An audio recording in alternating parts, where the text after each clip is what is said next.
என்னை நினையுங்கள். ரப்பு சொல்லுகிறான், உங்களை படைத்தவன் சொல்லுகிறான், உங்களை பரிபாலிப்பவன் சொல்லுகிறான், அஸ்குருக்கும், உங்களை நான் நினைக்கிறேன்.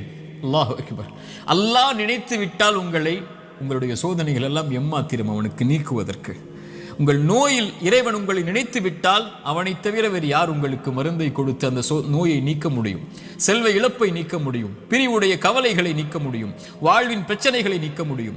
அல்லாஹுடைய தூதர் ஸல்லல்லாஹு அலைஹி வஸல்லம் சொன்னார்கள், அல்லாஹ் கூறுவதாக, ஒரு அடியான் என்னை எப்படி நினைக்கிறானோ அது போன்றே நானும் அவனை நினைக்கிறேன். அவன் என்னை நினைத்தால் நான் அவனோடு இருந்து விடுகிறேன்.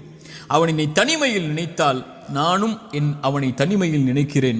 அவன் ஒரு கூட்டத்தில் என்னை நினைவு கூர்ந்தால் அவன் நினைவு கூறக்கூடிய கூட்டத்தை விட சிறந்த கூட்டத்தில் நான் அவனை நினைவு கூறுகிறேன் என்று அல்லாஹுடைய தூதர் ஸல்லல்லாஹு அலைஹி வஸல்லம் அல்லாஹ் கூறுவதாக சொன்னார்கள்.